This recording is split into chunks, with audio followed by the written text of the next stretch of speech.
So, let me tell you a story from earlier this year. It's April 2022. I'm going to see Sonic the Hedgehog 2 in theaters alongside two real-life friends of mine, and I'm extremely excited to watch the film. At the same time, I've recently been getting myself integrated into the Discord community of Pillar of Garbage. With that context in mind, I've been thinking a lot about morality and heroism recently, and go into Sonic 2 expecting a simple expansion on the first. I did not expect for Sonic 2 to come out swinging with its own discussion of what heroism means. In the current climate of Sonic, there's a lot of controversy surrounding the idea of morality with Sonic the Hedgehog, primarily propagated by his actions in the IDW comics. While I think the controversy is stupid, it's interesting how the discussion of heroism in Sonic 2 seems to have missed a majority of people. Because yes, this movie has plenty to say about the concept of heroism, in particular, how heroism is portrayed in Hollywood movies, the aesthetics of heroism compared to the community of heroism, and how it handles the topic of moral ambiguity. But this is, definitely a tense topic for me,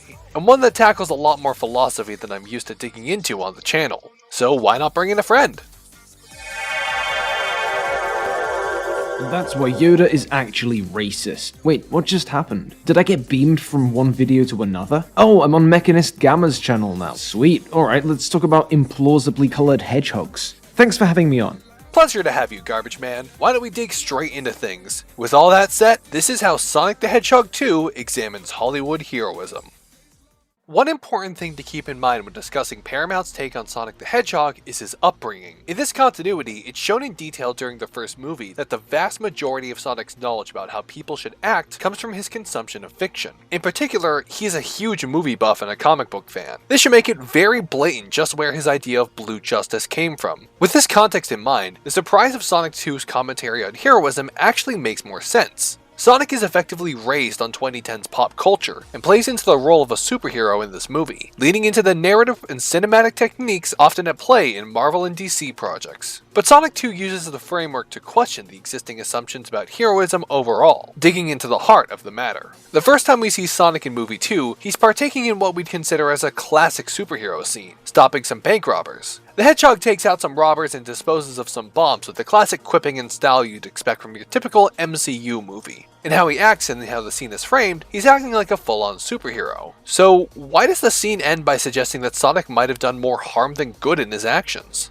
This is what Sonic 2 establishes as what we call aesthetics of heroism. The idea of looking like you're doing a heroic thing, the image, while simultaneously leaving destruction in your wake and potentially leaving things worse than they started. As Tom says in the lake scene, Sonic put people in danger, more danger than they would have been in prior to his intervention, and just because it worked out for the best in the end, doesn't necessarily mean it was worth endangering innocents. Sonic at the beginning of the film is throwing himself into situations he's not yet ready for. His goal in that initial scene is beat the bad guys, and he leaves it at that without prior consideration for people and property. The result is him leaving a city block destroyed. Likewise, Sonic's recklessness later in the film ends up getting him and Tails stranded in Siberia and put in danger at the cafe, not to mention his choice to destroy the Owl Temple causing an avalanche which would put him and Tails both in serious danger. Additionally, there's Gun.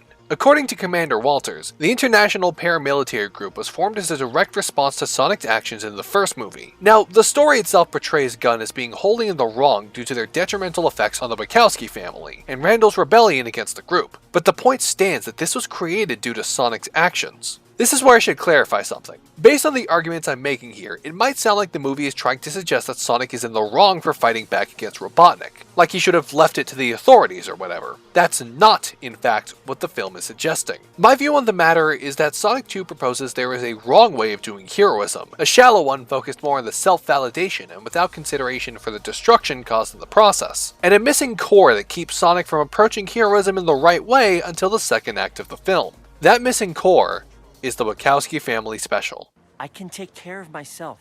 Sonic, taking care of yourself is not what being a hero is all about. It's about taking responsibility for other people. And right now, whether you want to hear this or not, you are still just a kid.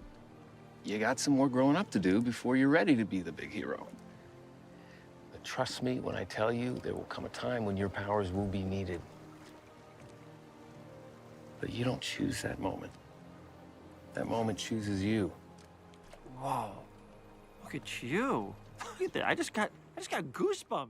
Most people know what the idea of a superhero should be. A costumed or otherwise prominently silhouetted person who puts themselves in danger in order to save lives and take down the bad guy. And yet, despite the broad idea of this, it's rare to see it in pop culture nowadays. How often does a superhero actually go out of their way to protect innocent bystanders in the middle of a fight scene? This is why the theme at the core of Sonic 2 rings true to me, as it lays out just what the role of a superhero is: to protect others. The reason that the bad guy needs to be beat is that they are a threat to the innocent. In most films, that isn't enough. They need some connection to the hero in order for them to personally care about the bad guy. And that's not a criticism, it's just good storytelling. But it's a definitive difference from the source material, where most villains that heroes go up against form dynamics due to that opposition and not due to pre-existing history. The flaw in this focus of beating the bad guy is that it frequently comes at the detriment of regular activities of a superhero. The neighborhood patrols, the community interaction, the regular day saving of lives from disaster. Sonic 2 takes the current status quo and examines it. As Tom says, being a hero is all about taking responsibility for others and being willing to protect them. It explores what it means to be a hero in a world filled with the idea of the hero, the community of heroism, and the aesthetics of heroism. Sonic taking responsibility for others is something that gets actively tested during the second act of the story through his dynamic with Tails. The fox is the one that Sonic needs to be responsible for, alongside Tom, Maddie, and the rest of the Green Hills community. Sonic's motivation throughout the film is driven not by a desire for revenge on Robotnik and Knuckles for wrecking his home, but a pure desire of wanting to protect his friends and family from the madness of Eggman, especially considering the Doctor's direct threat against the Wachowski family. But it's not just these people. Sonic brings someone else into his network of those he feels an obligation to protect, and that someone else is Knuckles, who Sonic previously saw as a henchman. He comes to see as a fellow victim of past conflict, desperately seeking somewhere to belong. Sonic reaches out and offers help and compassion, while not compromising his own stance, and manages to help Knuckles to become truly happy. And when Sonic does ultimately take on the full aesthetics of heroism and become one of the strongest, if not the strongest, in his universe with the transformation into Super Sonic, it's directly born out of this community of heroism. Through working with Knuckles and Tails, he's able to get the Master Emerald. Through his powerful bond with Tom and Maddie, he's capable of transforming into Super Sonic and saving the day. And yet, he gives it all up once the fight is over, because Sonic knows he still needs to grow in order to fully take on the mantle of the hero. The movie itself frames the conflict less around defeating Eggman and more about saving the people. This is the importance of Tom and Maddie, both for Sonic's arc and for the movie overall. They represent the common people and have the strongest ties to them, and are capable of helping Sonic's growth to fit the role he wants to fill. While Sonic is in direct confrontation with Eggman at the end of the story, Tom and Maddie are spending their time making sure the residents of Green Hills keep a safe distance from the battle. This same desire of protection is the exact thing that lets Sonic become Super Sonic, his desire to protect his family blossoming into powerful emotion. After all, what is chaos if not power from the heart? To pull from that classic Stan Lee quote, "With great power comes great responsibility." This, above all, is what Sonic 2 wishes to push as this integral idea of superheroism. Flashy fight scenes and punching bad guys is fine and all, but without the responsibility inherent to it, the community to protect, and the compassion of a heart that truly wants to do good, it ultimately rings hollow. And Sonic 2 is anything but hollow. Speaking of not being hollow, let's talk about how it handles morality, because that absolutely plays into the discussion of heroism at play here. First of all, Actually, do you mind if I jump in here? I've got a few insights to offer into the way Sonic 2 understands Knuckles, his role in the story, and how this role exists in conversation with other superhero stories. I've written a whole little section, should be fun. oh, gotcha. In that case, I'll let Pillar of Garbage take over from here. Why don't we look at a comparison made by the movie itself to discuss how Sonic 2 understands anti-heroes, moral ambiguity, and redemption. Oh, great, the Winter Soldier. So there's one beat in particular I want to focus on here, one that makes it clear to me that the whole Winter Soldier line we just saw wasn't empty lampshading, that Sonic 2 is interested in that earlier film and how it understands heroism beyond some basic referential level. And that's the way Sonic saves Knuckles before later being saved by Knuckles.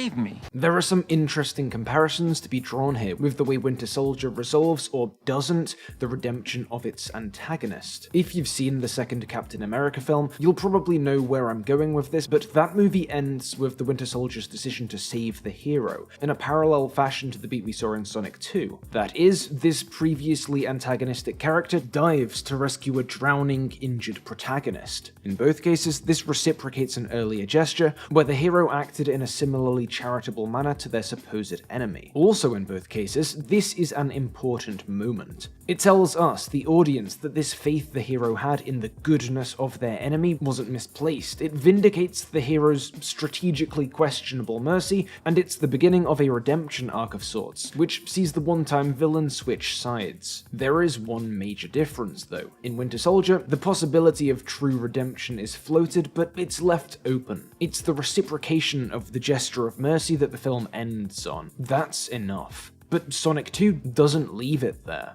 In Sonic 2, this isn't the end. This redemption, this compassionate turning of the enemy caps off Act 2. There's still a whole lot of film left. In Sonic 2, as opposed to the Winter Soldier, redemption isn't left open or implied, it's doubled down on. You could read this in two ways.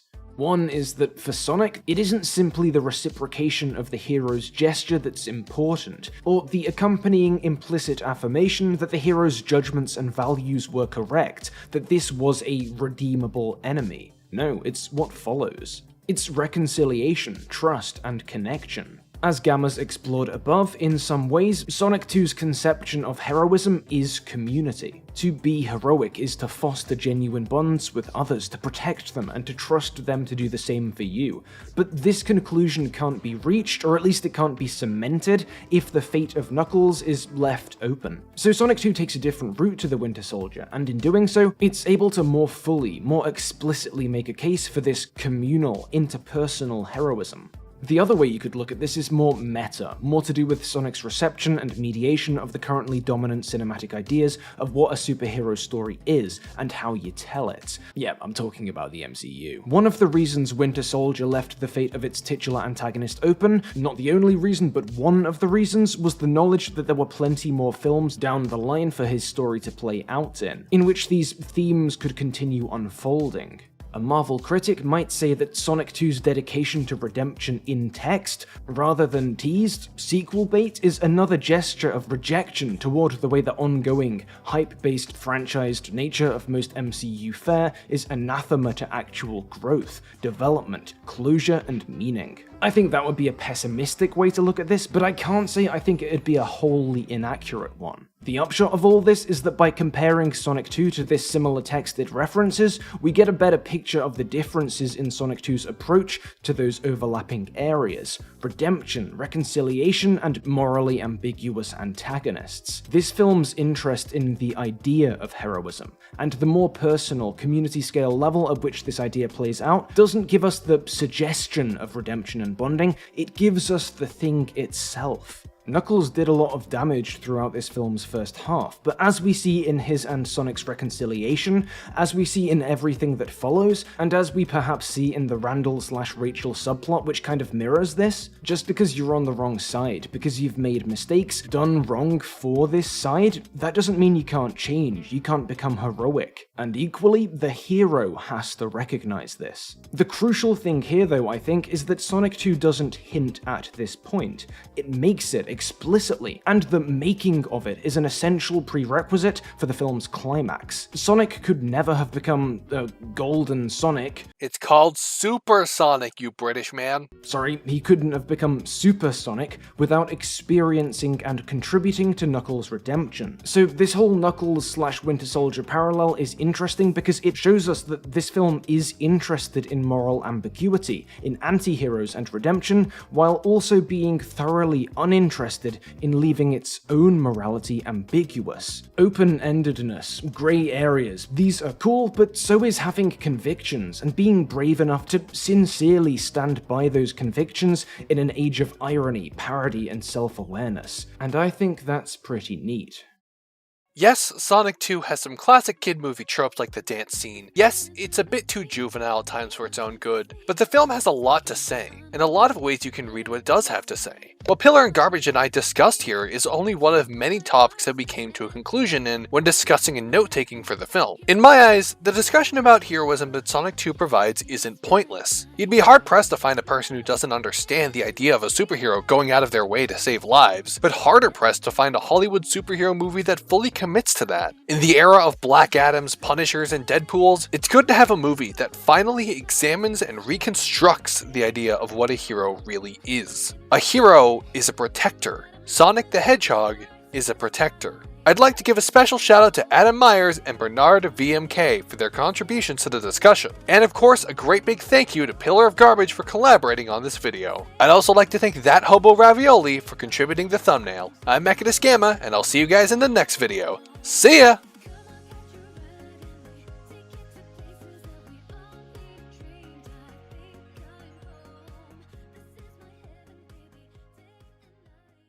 What is your end goal?